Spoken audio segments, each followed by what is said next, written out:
السلام عليكم ورحمه الله وبركاته. ازيكم؟ معاكم الغواص، نتصلى على النبي عليه افضل الصلاه والسلام. النهارده معانا فيديو جديد. طبعا قبل ما نبدا الفيديو طلب بسيط: ساهم باعجاب للفيديو لتشجيعنا على رفع المزيد من الفيديوهات، وشكرا كثيرا. تمام، يعني ساعدوني كده ولايك وشير وسبسكرايب قبل ما نبدا الفيديو. وهنشوف في الفيديو ده اكبر الذنوب والمعاصي اللي بيعملها البني ادم في دين الاسلام بتاعنا، اللي هو الحمد لله اشهد ان لا اله الا الله الحمد لله احنا مسلمين. خلينا نشوف الفيديو للاخر. طيب بص، طبعا في تنبيه هنا مكتوب، التنبيه اللي هو ايه: هذه المقارنات والاحتمالات مبنيه على اساس مناقشات المجتمع ومصادر ذات صله بالموضوع. يعني كل حاجه موثقه، والمصادر ستجدونها في الديسكريبشن تحت في اسفل الفيديو. وما تنسوش تعملوا لنا لايك وشير وتدعمونا، يعني وفرجه ممتعه عليكم كلكم. يبقى عندنا رقم 44 اللي هو اذى الجار. طبعا يا جدعان كله لازم يحب جيرانه، ولازم الجار يا جدعان، الجار اهم حاجه. الجار، يا سلام على الجار. طيب ترك صلاه الجماعه ذنب؟ يعني انا ما صليتش جماعه يا جدعان ذنب؟ انا اول ما اعرف حاجه زي كده. ماشي، انا الحمد لله بصلي في الجامعه وكل حاجه، بس اول مره اعرف ان ترك صلاه الجماعه ذنب. انا اعرف ان انت لو صليت جماعه هتاخد حسنات زياده، بس ما اظنش، وانا متاكد من الكلمه دي،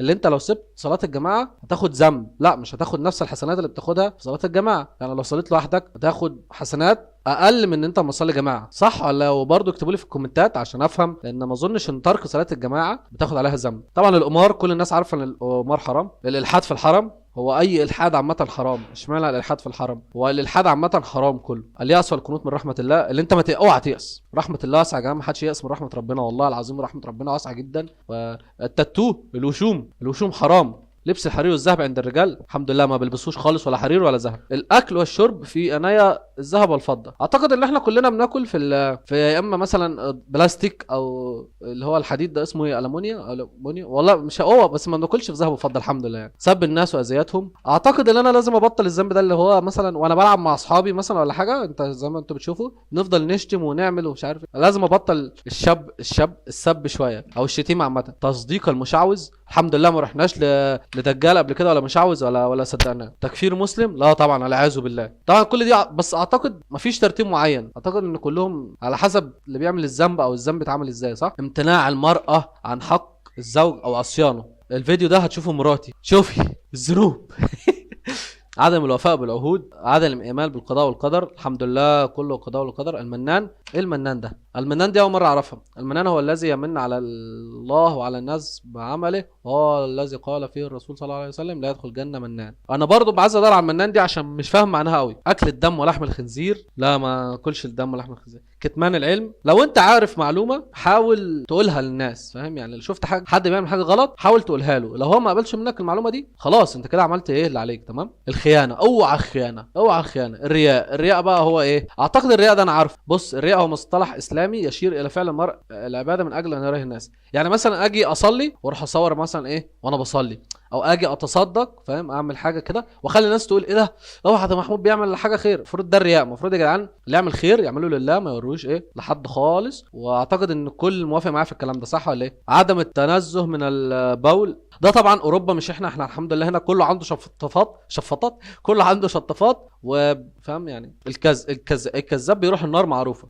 السرقه، ولا الحمد لله ولا سرقه ولا حاجه. النميمه، اوعى النميمه. لا، الغش في الميزان ده بقى ايه اللي هو فاهمها لك. لما تروح مثلا عند بتاع خضار او فاكهه، بعيد عن اي حد، مثلا اي حد يعني بتاع عنده ميزان، ممكن مثلا يبقى في الميزان انت عايز كيلو مثلا طماطم، هو يحط لك 950 جرام طماطم، فده كده يعتبر غش، لان هو غشك في 50 جرام. فيا جدعان انا اعرف ناس مثلا فاتحه محلات خضار وفاكهه وكده، والصراحه مش بينقصوا، بيزودوا، فاهم؟ يعني بدل مثلا يحط كيلو بالظبط اللي هو 1000 جرام، يحط لك 1000 فاهم؟ بحيث ان هو عمره مثلا ما يغش الناس، بالعكس يزود لهم. هو كده بياخد ايه طبعا حسنات، فاهمني؟ التشبه الرجال بالنساء والتشبه النساء بالرجال. طبعا الذنب ده دلوقتي اعتقد 12 اكتر حاجه في الدنيا. تخش على التيك توك تلاقي البنات معضلين، وتخش على التيك توك برضو تلاقي الايه الرجاله منسونين. يا سلام، تلاقي الواد بيحط مانيكير وباديكير وبيرقص فسق. القاضي السوق والرشوه، اوعى الرشوه. اقول لك بقى الرشوه دي فيها حاجه. لما مثلا تخش في طريق ماشي وانت عملت غلط، تمام؟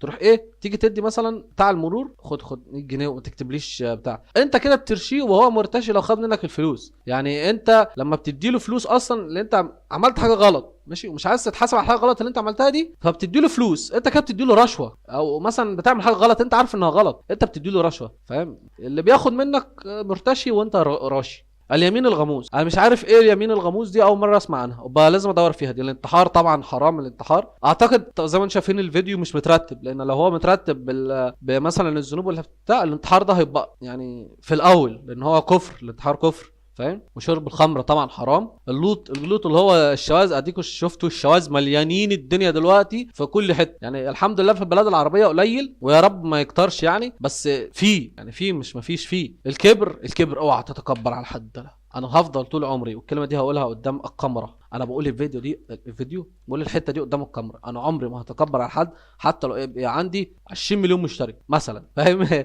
عمري ما هتكبر ان شاء الله على اي حد ابدا. هبقى زيكم ان شاء الله. قاطع صله الرحم، اسال بقى على قريبك، ابن عمك يا عم بقالك 6 سنين ما كلمتوش، ولا يا ابن عم وحشني يا عم رمضان وبتاع، هيقول لك يا فاكر تسال عليه، اقول له احسن منك يا عم، انا سالت انت سالت انت احسن منه. الافطار في رمضان بدون عذر، على فكره انك تفطر في رمضان من غير عذر دي كبيره جدا يا جدعان. المفروض يعني انت عيان افطر ماشي، مسافر افطر، بس طبعا السفر بتاع زمان غير دلوقتي. زمان كانوا بيسافروا جمال وايام وكده فكانوا بيفطروا، لكن انت دلوقتي بتسافر في طياره او في حاجه او في قطر ولا مترو ولا حاجه، في ثانيه بتوصل، مش محتاج ايه تفطر.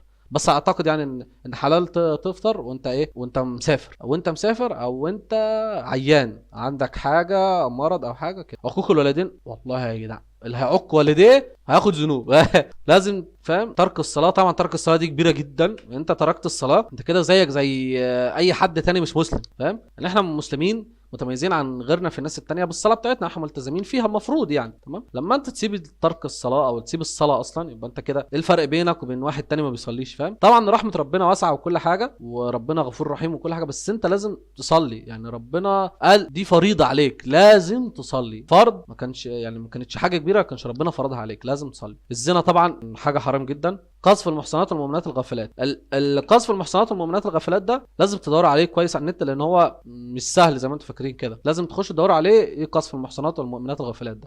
التولي يوم الزحف ده ايه بقى؟ ده انا حافظه الحمد لله، لان انا سالت فيه كذا مره. يعني مثلا دخلت في حرب ولا حاجه ولقيت مثلا زمايلي في بتاع ضرب نار وبتاع بيموتوا، انا خفت هجري فاهم. اهو ده اسمه تولي يوم الزحف، اللي هو اجري حرب او حاجه واسيب مثلا صحابي او اسيب، المفروض ما اجريش يعني. انت داخل يعتبر زي نظام هتجاهد فاهم يعني. انت بتدافع عن بلدك او بتدافع عن وطنك، بتدافع عن عيلتك، بتدافع عن الاسلام بتاعك، بتدافع عن اي حاجه عامه يعني. انك تروح في حاجه زي كده وتجري، انت كده اسمها ايه، انك تولي يوم الزحف، اللي انت تمشي يعني بعيد عن حاجه. دي طبعا من السبعه ايه كبائر اللي حرمها ربنا. واكل مال اليتيم طبعا يا لهوي ده عليها حاجات حرام جدا. اكل مال اليتيم دي حرام جدا. واكل الربا انك تاكل حرام. والقتل بغير حق انك تقتل حد من غير حق. والسحر طبعا السحر ده حرام جدا. والشرك بالله هي رقم واحد، هي دي مش حرام، دي الحرام كله الشرك بالله، اللي انت ما تامنش بربنا او تامن بربنا وتامن ان في حد معاه تاني، ده شرك. اللي انت تامن بربنا او تامن ان في حد معاه تاني، يعني انت لما تامن بربنا وتامن ان في حد معاه تاني انت كده مشرك، او تامنش بربنا انت كده مشرك فاهم. طبعا انا جبت الفيديو ده لانه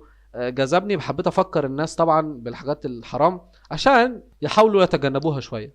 بس طبعا يا جدعان وبكده نكون وصلنا لنهايه الفيديو. الحمد لله الفيديو عدى على خير، وما اظنش ان انا غلطت في الفيديو كتير، ولا عملت اي غلطه ولا حاجه في الفيديو اكتبوا لي تحت في الكومنتات. وكان معاكم الغواص نت، ما تنسوش تعملوا لايك وشير وسبسكرايب، واشوفكم في فيديو جديد وسلام.